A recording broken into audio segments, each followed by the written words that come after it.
الشيطان الرجيم بسم الله الرحمن الرحيم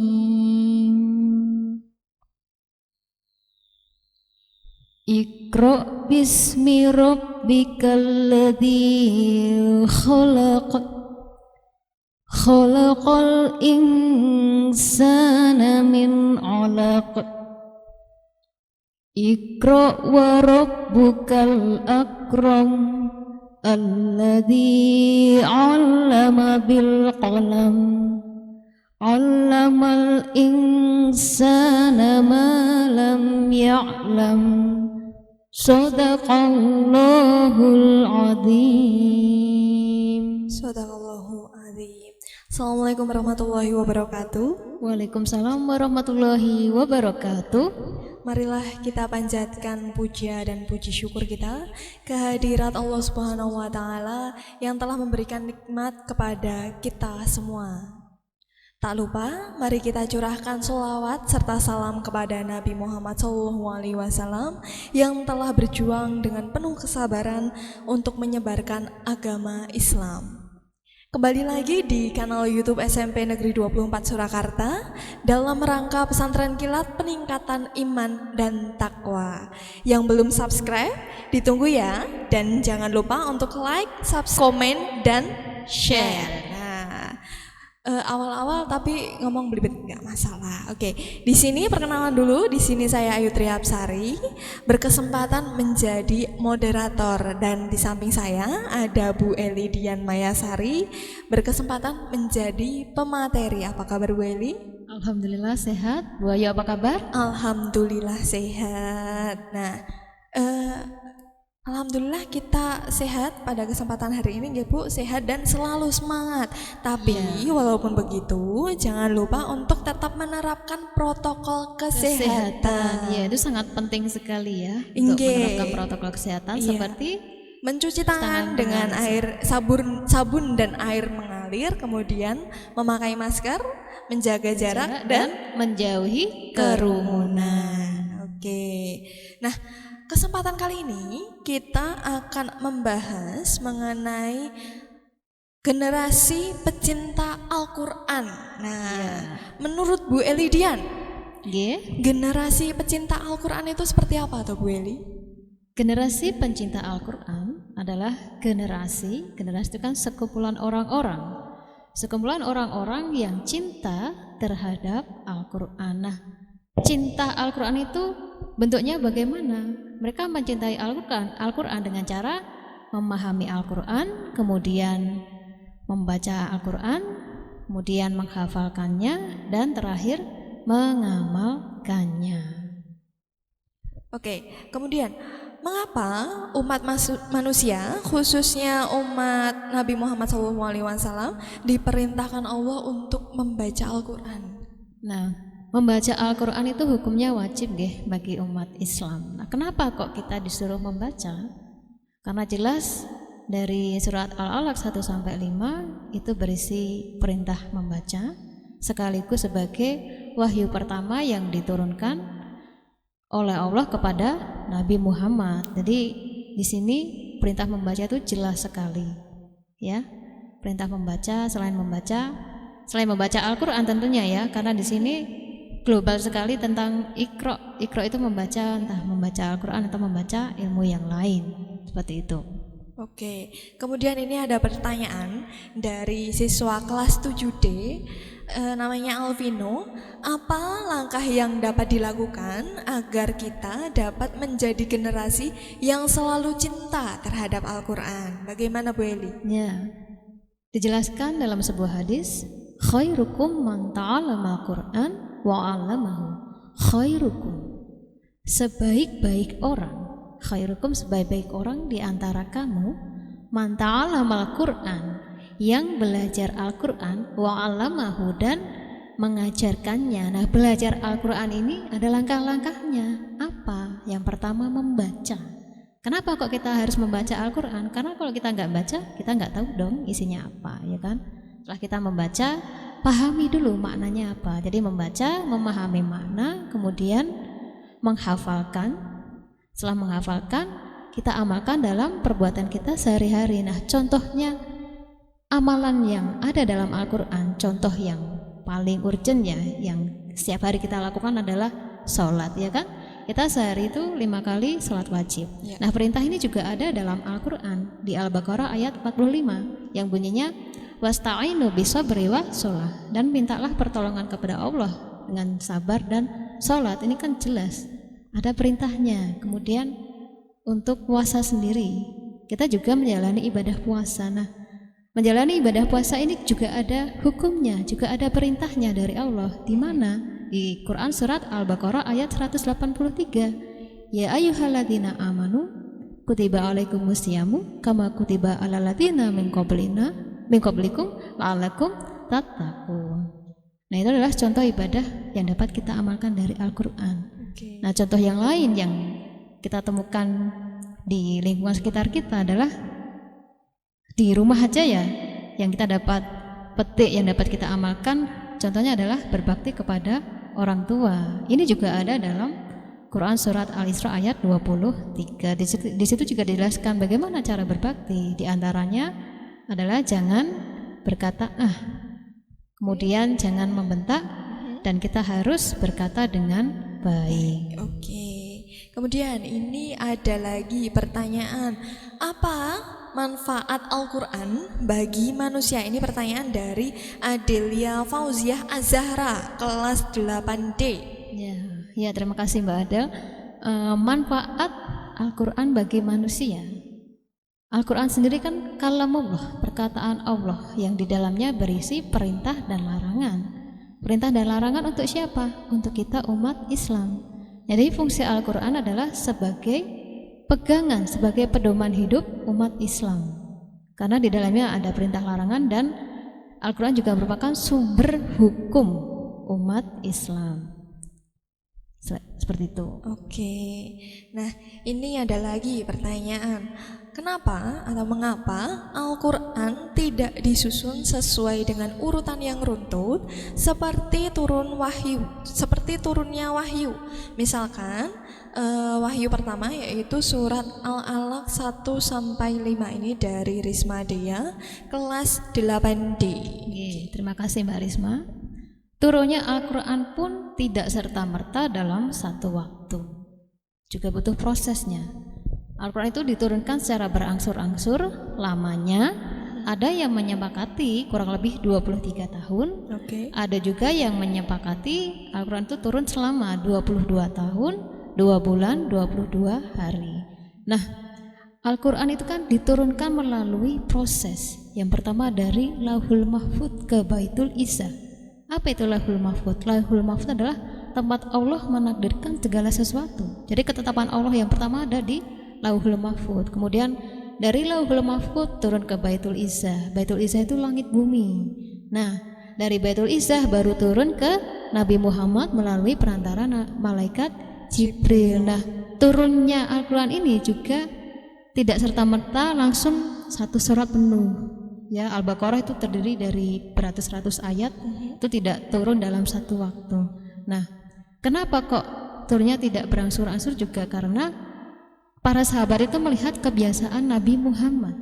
Jadi Nabi Muhammad setiap beliau mendapatkan surat itu secara sempurna, secara utuh, kemudian beliau melafalkan atau memberitahu kepada para sahabatnya. Nah, para sahabat kemudian mencatat, menuliskannya ke dalam bentuk mushaf. Nah, selain itu Nabi Muhammad juga istilahnya, kalau sekarang para hafid itu hafalan ya, jadi istilahnya beliau juga murojaah kepada malaikat Jibril untuk membenarkan apakah urutan ini, urutan Al-Quran sudah sesuai dengan ketetapan dan yang diberikan oleh Allah di Lauhul Mahfudz. Seperti itu. Oke, ini ada pertanyaan lagi dari Raihan Ardiansyah, kelas 8D. Mengapa ayat Al-Quran sering sama dan berulang? Nah, ini kalau yang sering membaca surat Ar-Rahman ya, pasti ada ayat wabi ayyi pasti berulang. Betul. Nah, kenapa ayat Al-Quran itu dibuat sama dan berulang-ulang? Contohnya di Ar-Rahman surat ke-55. Di situ ada pengulangan ayat sebanyak 31 kali di ayat fabi ayyi ala rabbikuma tukadziban, yang maknanya maka nikmat Tuhan yang manakah yang engkau dustakan. Nah, tujuan ayat itu dibuat sama dan berulang-ulang, tujuannya hanya untuk menegaskan ayat-ayat sebelumnya. Nah, ini juga bisa PR buat anak-anak ya, silahkan dibuka Quran Surat Ar-Rahman, di situ ada ayat yang diulang-ulang, silahkan kalian pelajari makna sebelum fabi ayala itu apa, kemudian hubungkan dengan ayat-ayat sesudahnya. Oke. Nah, seperti itu. Kemudian ini ada pertanyaan yang ini biasanya ditanyakan oleh masyarakat awam atau murid apa awam. itu? Nah, ini bagaimana hukum membaca Al-Quran tanpa wudhu? Ini dari Ahwilani Layala kelas 8D. Oke, terima kasih Mas Yaya. Hukum membaca Al-Quran tanpa wudhu. Iya. Tergantung bacanya bagaimana nih. Oke. Kalau hanya sekedar untuk membaca untuk murojaah saja, misalnya saya membaca ayat Al-Baqarah ayat 183, saya berniat untuk hafalan saya, itu boleh tanpa wudhu. Tetapi kalau kita berniat untuk membaca Al-Quran dengan cara memegang mushafnya, memegang mushaf ini berarti kita harus dalam keadaan suci. Jadi tidak boleh dalam keadaan tidak berwudhu, karena Al-Quran adalah sesuatu yang suci, memegangnya pun harus dalam keadaan suci, bersih. Oke. Kemudian ini ada lagi, ini mungkin juga pertanyaan yang diajukan oleh kebanyakan masyarakat awam. Ini dari Mbak Talita kelas 7C. Bolehkah membawa HP yang ada aplikasi Al-Qur'annya ke dalam toilet? Kalau sekedar membawa boleh, tapi kalau membawa dengan membuka aplikasi Al-Quran tidak boleh. Kenapa? Ya namanya toilet itu kan tempat yang kotor, tempat membuang hajat kan. Nah, padahal Al-Quran adalah sesuatu yang suci. Jadi wong kita saja membaca ayat Al-Quran di dalam kamar mandi tidak boleh, apalagi ini membuka, jelas tidak boleh. Tapi kalau cuma ingin membawa saja tanpa membuka itu boleh. Oke. Kalau misalkan ada kasus nih Bu, kita waktu ke suatu tempat, lalu mau kamar kecil, kemudian untungnya ada teman. Kalau misalkan HP-nya itu dibawa atau dititipkan ke teman, itu bagaimana? Itu lebih baik ya, karena aplikasi Al-Quran kadang ada, kalau di setting suara adzan, kadang kalau masuk waktu sholat adzannya kan bunyi.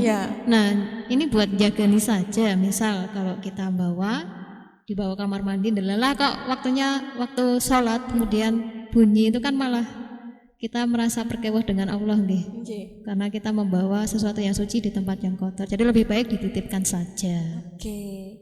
Nah, ini ada pertanyaan lagi dari Naswa kelas 8G.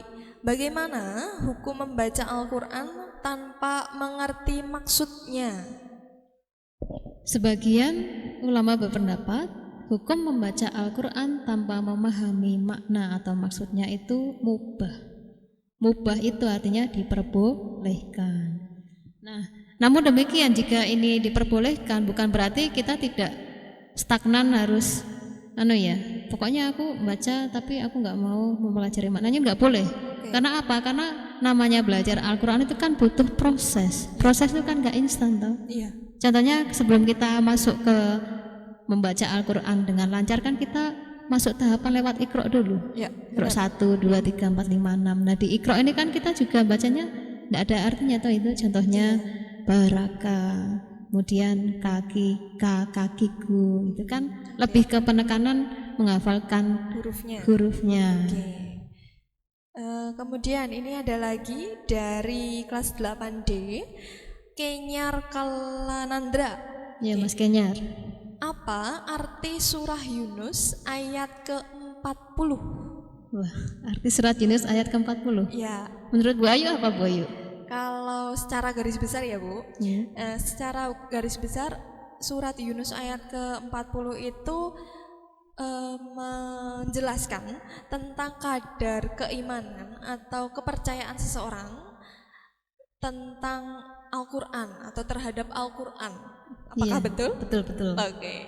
Nah, Quran surat Yunus ayat 40, ayatnya berbunyi, wa minhum may yu'minu bihi wa minhum ma la yu'minu bihi wa rabbuka a'lamu bil mufsidin.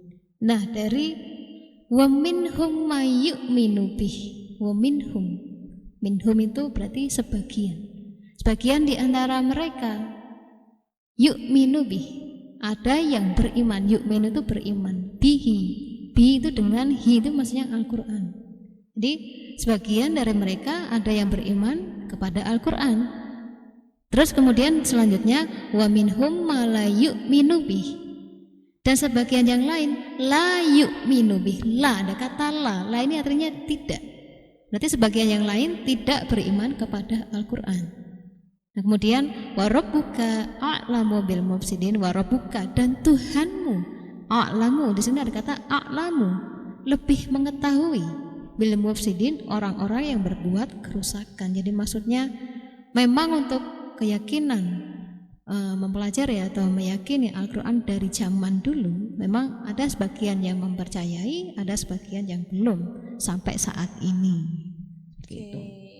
Jadi intinya kadar keimanan dan kepercayaan seseorang itu hanya Allah yang tahu. Ya, Nah, jadi kita memang tidak boleh istilahnya mengukur keimanan seseorang dari sudut pandang kita ya. Iya. Karena memang itu hanya Allah yang hak mutlak dari Allah. Oke. Kemudian ini ada dari Ika Fatmawati, kelas 8G, ingin bertanya tantangan yang dihadapi ketika menghafal Al-Quran. Tantangan terberat dalam menghafal Al-Quran itu yang pertama adalah komitmen dan konsisten. Kenapa komitmen dan konsisten? Karena kalau yang namanya hafalan kalau tidak ditarget, kita harus menargetkan satu hari berapa ayat. Kalau kita tidak menargetkan, kita tidak konsisten dalam menghafalkan ini, kan kita nggak tambah-tambah hafalan kita. Jadi memang kita harus berkomitmen, berkonsisten. Oh, kita menargetkan satu hari harus berapa ayat, ya harus. Kemudian tantangan yang kedua adalah menjaga Al-Quran, menjaga hafalan ya. Jadi setelah kita belajar untuk menghafal, kalau kita sudah hafal, tantangan yang terbesar adalah menjaganya. Kan ada orang yang dianugerahi gampang menghafal, ya kan? Ada juga orang yang gampang menghafal, gampang lupa, ya termasuk saya. Saya gampang menghafal dan gampang lupa gitu lah. Saya juga ya, Bu. Yes, ini berat memang. Hafalan Quran itu memang berat sekali ya kalau kita memang nggak konsisten. Nah, biar kita nggak lupa dengan hafalan kita memang kalau saya punya cara seperti ini. Setiap hari saya menargetkan satu hari 4 ayat. Maka agar ayat ini nggak lupa, saya terapkan dalam bacaan sholat saya. Nah, kan sehari ada 5 kali sholat wajib ya. Nah, itu kan satu kali sholat ada 2 rakaat yang harus membacakan bacaan-bacaan surat-surat itu. Nah, kita bisa terapkan di situ untuk menjaga hafalan kita. Nah, kemudian tantangan yang paling berat lagi adalah menjaga sikap dan perilaku kita. Yang namanya hafiz pasti dituntut untuk menjaga sikap perilaku karena dia akan menjadi contoh untuk yang lain. Seperti itu, Bu Ayu. Oke, tips yang sangat mantap dari Bu Eli Dian ya, tentang hafalan, cara menghafal Al-Quran. Nah, ini dari Reisha, pertanyaan dari Reisha kelas 8G, cara terbaik dalam membaca Al-Quran itu seperti apa toh, Bu? Cara terbaik membaca Al-Quran adalah dengan tartil. Nah, tartil sendiri adalah membaca Al-Quran dengan perlahan-lahan, dengan menggunakan atau dengan kita berpatokan dengan hukum bacaannya, hukum tajwidnya. Iya. Nah, setelah kita berpatokan dengan hukum tajwid, maka kita juga harus memperhatikan bagaimana cara pengucapannya. Namanya cara pengucapan kalau bahasa Quran itu namanya makharijul khuruj. Nah, kenapa kita harus memperhatikan cara bacanya? Ya karena kalau bahasa Arab ya bahasa Inggris saja ya. Bahasa Inggris itu ada yang namanya pronunciation.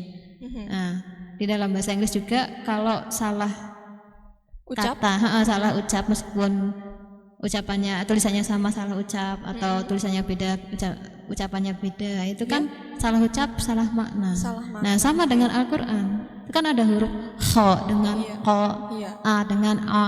Jadi memang kita harus benar-benar mempelajari bagaimana cara mengucapkannya. Oke. Memang harus seperti itu, Bu Ayu. Oke, Bu Eli. Kemudian ini ada lagi dari Muhammad Ibnu Sinai, kelas 8D. Bagaimana? Ini tadi sudah dijawab yang waktu tadi, cara kita menjadi generasi pecinta Al-Quran. Kemudian ini yang terakhir dari Dinar Jovita Arimbi, cara membuang buku atau stiker yang ada potongan ayat Al-Qur'annya. Cara membuang kertas atau stiker yang atau ada benda-benda yang ada potongan ayatnya. Ayat Al-Qur'annya. Ya memang kita tidak boleh semena-mena dalam memperlakukan benda atau sesuatu yang ada ayat Al-Qur'annya. Oke. Jadi cara untuk memusnahkannya ada dua pendapat. Yang satu dikubur dalam tanah. Oke. Yang kedua dibakar. Oke. Nah, atau kalau tidak dihancurkan sampai hancur, tidak boleh menyisakan potongan-potongan. Inilah cara terbaik. Seperti itu, Bayu. Apakah ada cara spesifik? Misalkan dibakarnya dengan hati-hati atau bagaimana? Ya, harus dengan hati-hati karena kalau kita mau bakar sak-sae gitu ya, dengan semena-mena tidak gitu boleh, ya, itu namanya penistaan malah. Ya harus hati-hati dengan cara yang ma'ruf, dengan cara yang baik. Oke. Sebenarnya ada banyak sekali pertanyaan yang masuk, Bu Eli. Tapi ini karena waktu kita sudah mepet. Nah, ini kira-kira ada pesan untuk anak-anak atau sedulur Patliska yang sedang belajar atau ingin menjadi hafidz atau masih belajar membaca Al-Quran, itu pesan dan untuk pertanyaan-pertanyaan yang masih tersimpan nanti bisa ditanyakan lewat guru agamanya masing-masing atau lewat misalnya kita ada waktu kita bisa berbincang lagi. Nah, pesan saya ini kan selama bulan Ramadan itu bulan yang penuh berkah. Jadi manfaatkan waktu kalian untuk beribadah, terutama untuk belajar membaca Al-Quran. Kenapa kita harus membaca? Ya karena pahala membaca Al-Quran itu luar biasa. Satu huruf saja satu pahala, apalagi jika satu ayat berisi beberapa huruf, itu luar biasa sekali. Jadi gunakan waktu kalian untuk belajar mendalami agama, salah satunya belajar Al-Quran, membaca Al-Quran. Bagaimana caranya? Nah, misalnya kalau di masjid tidak boleh ada TPA, kalian kan bisa lewat YouTube ya. YouTube sekarang juga udah banyak. Di situ malah banyak sekali caranya, ada yang qiraati, ada yang ummi, atau kalau di sore hari yang tayangan-tayangan anak-anak yang religi itu juga banyak yang mencontohkan cara membaca Al-Quran dan maknanya. Itu bisa kalian lakukan, bisa kalian terapkan. Kemudian secara perlahan-lahan, ya namanya belajar kan butuh proses. Kalian coba ikutilah perlahan-lahan bagaimana caranya, cara pengucapannya, cara membacanya, diniati dalam hati untuk belajar. Seperti itu. Oke. Mungkin itu dulu dari kami berdua. Semoga apa yang kami obrolkan kali ini memiliki manfaat, pastinya bermanfaat untuk semoga bermanfaat ya. Oke, jangan lupa yang belum subscribe silahkan subscribe, ditunggu, jangan lupa. Dan kami juga mau kamu semua ikut serta. Caranya gimana? Klik like, kemudian share ke seluruh sosial media yang kamu punya, dan juga komen-komen. Jangan lupa komennya yang positif yang bermanfaat. Oke, cukup sekian dari kami. Semoga seluruh kebaikan selalu mengiringi kita. Dan semoga keberkahan dari Gusti Allah selalu melimpah kepada kita. Sekian dari kami. Wassalamualaikum warahmatullahi wabarakatuh. Sampai jumpa di lain kesempatan. Oke, terima kasih.